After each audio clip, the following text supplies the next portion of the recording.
Scène dans la rue. Sur le côté gauche du plateau, sur une tribune, un autre homme politique harangue la foule, c'est-à-dire le public. Autour de lui, 3 personnages. Le deuxième orateur. Chers concitoyens, chères concitoyennes, dans l'angoisse qui nous accable, il faut penser à l'avenir. Non seulement à l'avenir, mais aussi au présent. Il faut penser aux survivants. Et les survivants, ce ne sont pas forcément les autres. Les survivants, cela peut être nous-mêmes. Chacun d'entre nous est un survivant possible. Mesdames, mesdemoiselles, messieurs, je vous ai convoqués et vous êtes venus en narguant les ordres de la municipalité. Ce n'est pas parce que certains d'entre nous meurent que nous devons rester les bras croisés. Même si la majorité mourait, nous resterions assez nombreux pour construire un monde nouveau. Le royaume des cieux doit être réalisé sur terre, ici même. Nous pouvons faire, sinon un grand, un parfait paradis, au moins un petit paradis avec un nombre d'imperfections le moins grand possible. Je vous promets la justice sociale dans la liberté. Nous le voulons. Nous ne voulons pas bouleverser les institutions en place car nous connaissons les désastres que les révolutions peuvent entraîner. Mais nous changerons tout. Sinon tout, au moins une grande partie des choses. Nous allons alléger les charges fiscales. Plus on meurt dans cette vie, plus on paie d'impôts. Nous payons pour les morts. Cela n'est pas juste. Où va l'argent? Aux fonctionnaires municipaux, dont les plus nombreux sont les croque-morts et les mieux rémunérés. S'il y a des croque-morts parmi vous, ceux-là continueront d'être payés s'ils votent pour moi.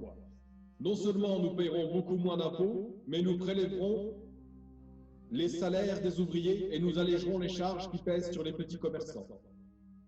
Les grands patrons ne peuvent plus conserver en bon état de marche leur entreprise à cause d'une fiscalité excessive. Cela aussi, au même titre que les ouvriers, petits, grands et moyens commerçants, ainsi que les croque-morts, seront déchargés d'une partie de leurs charges. Dès la cessation de l'épidémie, nous devrons tous courir aux urnes, car nous voulons agir dans la légalité. Et les retraités?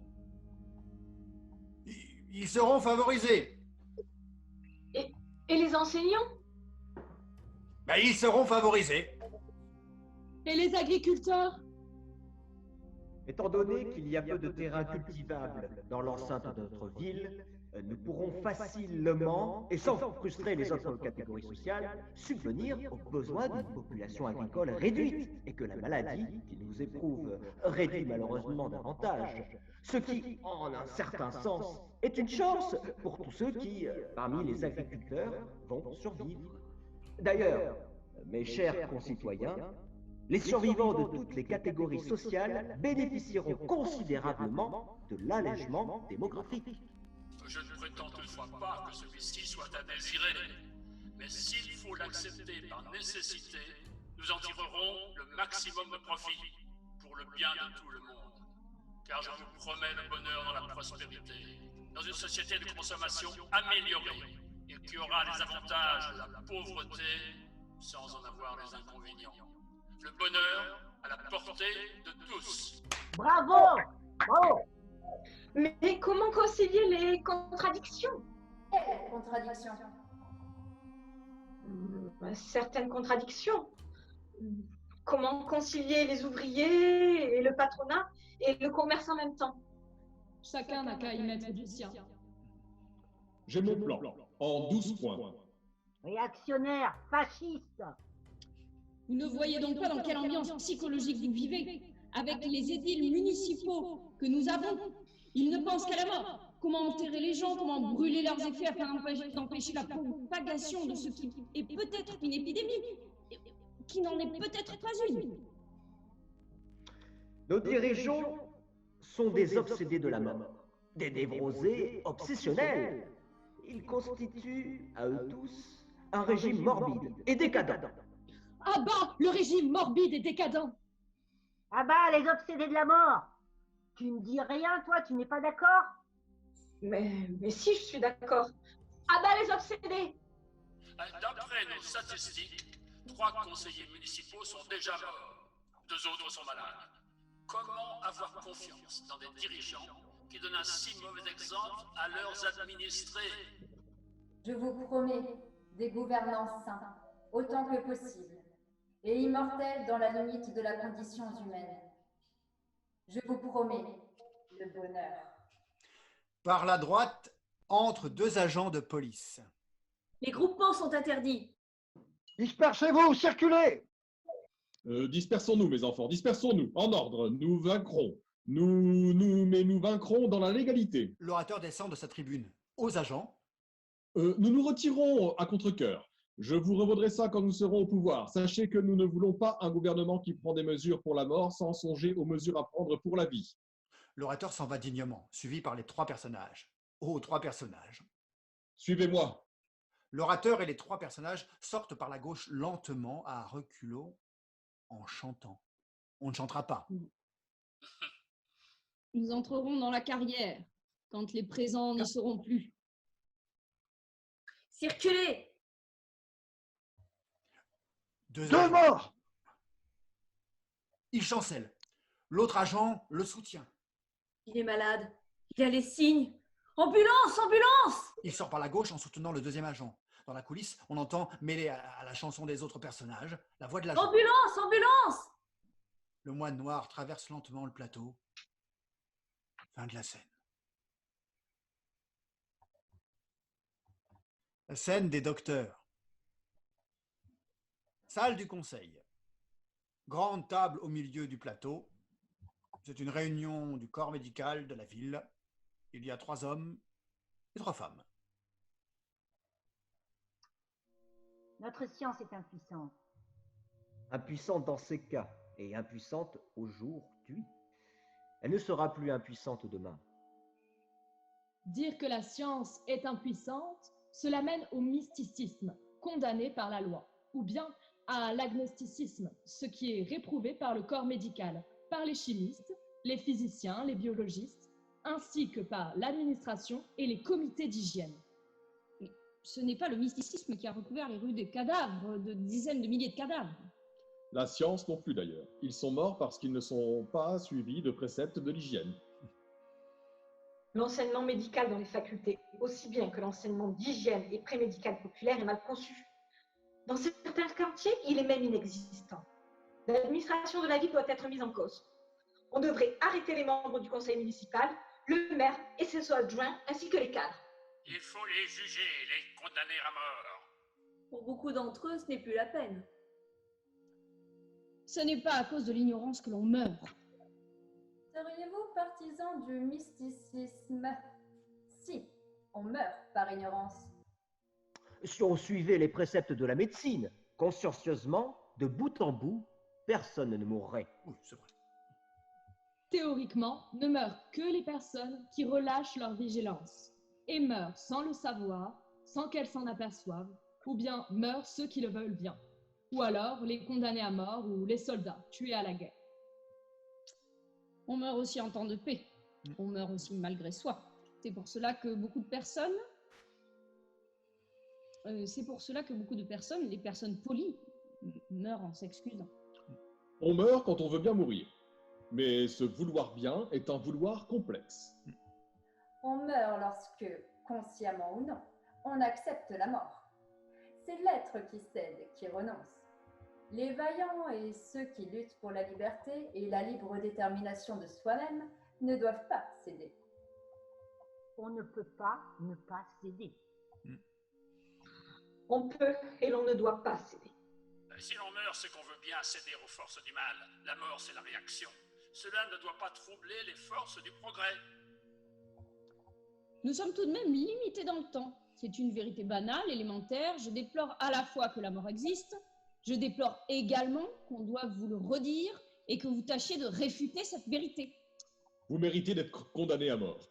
Ainsi, puisque vous vous résignez à la mort, on veut bien vous la donner. Un petit tribunal, un petit jugement et ça y est. L'élan collectif ne craint pas la mort. Elle n'existe pas pour les gens qui ont la tête solide. Ils connaissent bien la doctrine et vont de l'avant, toujours de l'avant. La mort, c'est la tentation de la réaction. Je pense comme le 4e docteur, mon éminent collègue. Au bout de la vie, il y a nécessairement la mort. Oui. Notre collègue devrait nous dire ce qu'il entend par nécessairement. il n'y a pas de nécessité. Ou alors, lorsque des hommes de loi ont jugé que certains citoyens sont condamnables pour crimes contre l'humanité et le pays. Ou alors, lorsque le corps médical juge que l'on ne peut pas subvenir aux besoins de tout le monde et qu'il faut supprimer 20, 30 ou 40% des citoyens. On exécute dans ce cas tous ceux et seulement ceux qui croient à la mort par mysticisme ou qui n'obéissent pas aux lois de l'hygiène populaire ou qui croient davantage à la mort qu'à la vie. Nous n'avons pas besoin de cela. Tant pis pour eux. Nous allons tous mourir. Nous sommes tous en sursis. Prouvez-le. Il ne pourra jamais apporter des preuves. Voyons, les lois même de la biologie nous le démontrent, sans compter la quantité énorme de cadavres, de gens anciennement bien portants et bien pensants. Tous ceux qui sont morts accidentellement, de vieillesse, de maladie. Le cœur s'arrête, le cerveau s'arrête de fonctionner. L'enseignement et la pratique vous ont bien appris cela. Cette chose dont même les enfants en sont conscients. On ne meurt pas quand on est imbu de science, quand on a en tête la théorie et la pratique de la doctrine. Vous faites bien de le redire. Ainsi, vous soutenez, messieurs et mesdames, que des centaines de milliers de personnes sont mortes par ignorance, par mauvaise foi ou parce qu'elles n'arrivaient pas à croire à la vérité de la doctrine. Nous pouvons l'affirmer. Ils ont été sensibles à la propagande adverse. Ce furent des victimes. C'est à cause de la propagande adverse que notre science n'est pas assez puissante. Ce sont des victimes. C'est aussi leur faute. Ils auraient dû nous croire. Hélas, ils ont une autre croyance, vieille et dépassée, mais encore virulente. Il y a de ces gens qui disent que toute action est inutile, ainsi que toute révolution et toute évolution, car, disent-ils, de toute façon, il y a la mort au bout. C'est un argument à prendre en considération. Seriez-vous défaitiste? Seriez-vous réactionnaire? Je crois qu'il y a la mort. C'est une honte. Je ne mourrai jamais. Je parie que si. Les gens qui meurent sont de mauvais citoyens. Les mourants ne sont pas assez politisés. On devra châtier leurs descendants. La mort est la véritable aliénation. Vous ne formulez que des clichés. Le bon sens ne nous apporte que de fausses vérités. Entre le bon sens et la vérité, il y a un abîme. Vous ne voulez pas prendre en considération la mort. C'est elle qui nous prend en considération. Nous ne pouvons pas l'empêcher. C'est faux. C'est faux. C'est faux. Je voudrais bien vous donner raison. Ce n'est pas le cœur qui manque. Mon cœur me manque. Il se lève. Excusez-moi. Il tombe. Il est mort. Cela ne m'étonne pas. Cela ne m'étonne pas non plus. Pas pour les mêmes raisons. C'est sa faute, c'est qu'il a bien voulu. Il donne un bien mauvais exemple. La mort n'est pas la règle, c'est l'exception. Le mauvais exemple est contagieux. La foule des vivants est assez bête pour suivre les mauvais exemples. Nous saurons l'éclairer. C'est la maladie qui est contagieuse. Excusez-moi, je m'excuse. Il tombe et il meurt. Vous voyez? Vous voyez? Vous voyez. Vous voyez. Il n'a que ce qu'il mérite. Sa croyance dans la mort l'a tué. Nous allons prouver que la mort n'existe pas pour nous. Nous qui croyons à la science et au progrès, nous allons donner le bon exemple. À bas la mort! Vive la vie! Les 4 docteurs sortent.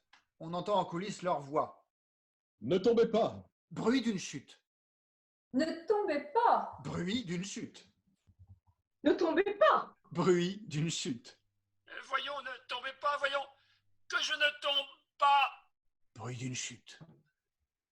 Fin de la scène.